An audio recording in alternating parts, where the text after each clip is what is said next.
minutes. Pour il y en a qui souhaitent, il y en a qui peuvent prendre 2 minutes. Ça dépend de vous. La parole est à notre collègue Abdoulaye Tal. Guy Marius Sagna se prépare.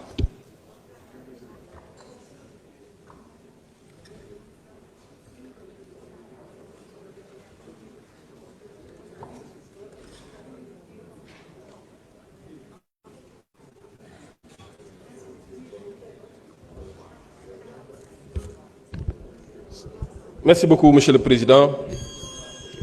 Monsieur le ministre des Affaires étrangères, de l'intégration et des Sénégalais de l'extérieur, Monsieur le ministre de la Communication, chargé des relations avec les institutions, porte-parole du gouvernement, Mesdames et membres et les collaborateurs des ministres, chers collègues, Mesdames et Messieurs, nos collaborateurs des services administratifs, Monsieur le ministre, je voudrais tout d'abord me réjouir de la signature de la convention avec la République sœur de Gambie portant sur l'entraide judiciaire.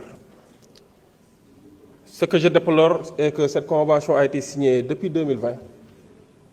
C'est vrai, nous ne sommes pas comptables à partir de ce moment, mais on attend jusqu'à 2026 pour demander la ratification, d'autant plus que ces deux pays ont eu à entretenir des relations très étroites et très historiques, compte tenu également des populations qui les composent, mais surtout de ce qu'on partage comme histoire, comme tradition et comme ethnie.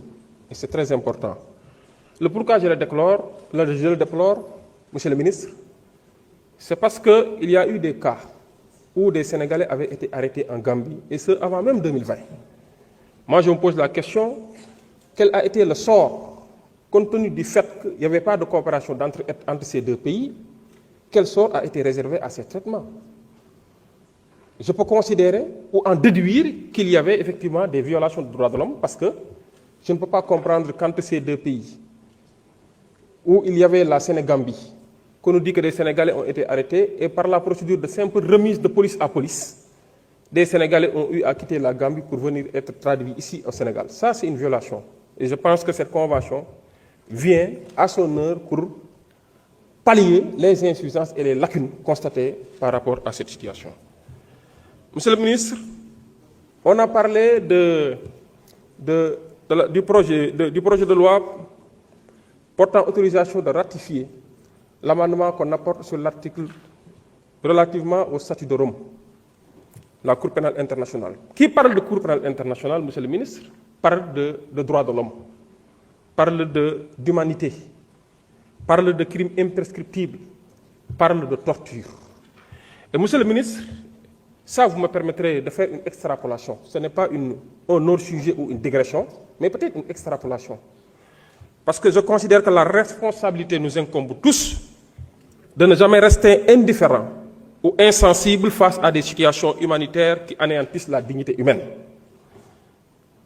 La lutte pour le respect de l'humanité, bref, de la dignité humaine, n'a ni frontières, ni limites temporaires.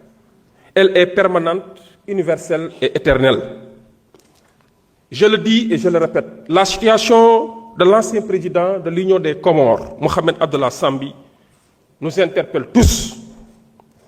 Comment l'actuel président, en exercice, peut refuser l'accès de l'envoyé spécial des Nations Unies à Mohamed Sambi, aujourd'hui en détention, vu que sa situation sanitaire a été décriée? Les organisations des droits de l'homme ont interpellé. L'ONU, consciente de cette situation, a eu à envoyer un émissaire, un envoyé spécial pour accéder à la personne concernée et avoir la possibilité de s'enquérir de sa situation et avoir la possibilité de dresser un rapport. Et les autorités actuelles ont dit niet jusqu'à ce que cet émissaire retourne à son pays d'origine.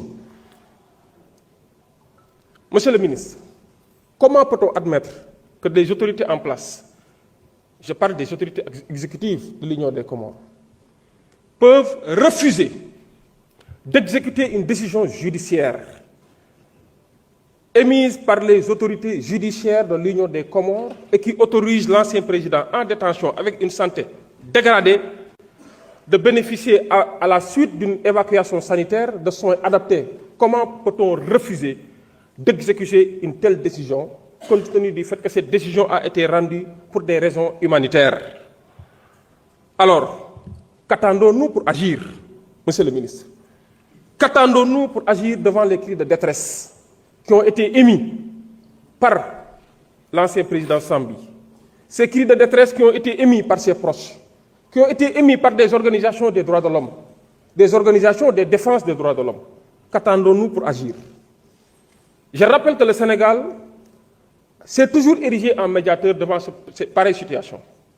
Il y a eu des cas dans d'autres pays où des présidents ont des difficultés, font l'objet de persécutions, ou d'anciens présidents, je précise bien, ont des difficultés, font l'objet de persécutions, et que ici, nos officiels prennent leur bâton de pèlerin pour s'ériger en médiateur et essayer de faire revenir la paix, la stabilité. Je dois rappeler que le Sénégal et l'Union des Comores entretiennent des relations très étroites, historiques. Et pour preuve, ici au Sénégal, il y a une forte communauté comorienne. Forte communauté comorienne qui vit ici, qui se sont mariés avec des Sénégalais. Et si je me rappelle bien, l'ancien président Abdoulaye Wade entretenait d'excellents rapports avec le président Sambi actuellement en détention. C'est pour ces raisons que je le dis, et je l'ai dit en commission, j'ai bien entendu votre réponse, mais je le réitère ici, afin que nul n'en ignore, que le Sénégal ne doit pas rester les bras croisés pour effectivement agir en tant que médiateur et faire en sorte que la dignité humaine de quiconque, de quelconque citoyen du monde soit respectée, parce que nous avons pris l'engagement de nous conformer effectivement au statut de Rome sur la Cour pénale internationale. Et il est question de défense des droits de l'homme, il est question également de s'ériger en bouclier pour que la dignité humaine, qui est un principe universel, soit respectée, soit reconnue et respectée. Et devant ce genre de situation, Monsieur le Président, Monsieur le Ministre, je dis que la place de Sambi, Mohamed Abdallah Sambi, est partout sauf en prison. Il est temps que nos autorités, et c'est un appel fort que je lance, pour ne pas dire un cri de détresse, à l'endroit des autorités de ce pays. Le Sénégal a eu à bénéficier d'une bonne réputation dans ce sens. Le Sénégal a eu à calmer beaucoup de crises en Afrique et ailleurs au-delà de l'Afrique. Le Sénégal a eu à être désigné comme un modèle en termes de stabilité.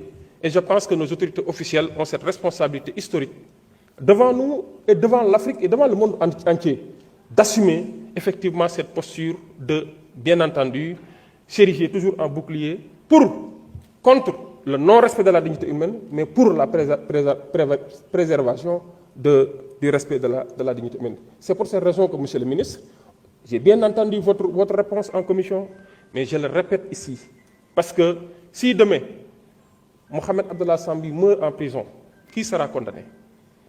Les responsables, les complices, les silencieux, les neutres, ou l'humanité qui sera condamnée? C'est pour cette raison que j'en appelle à votre magnanimité, à votre sens élevé de responsabilité, en tant que ministre des Affaires étrangères, chargé de l'intégration, en tant que également ministre chargé des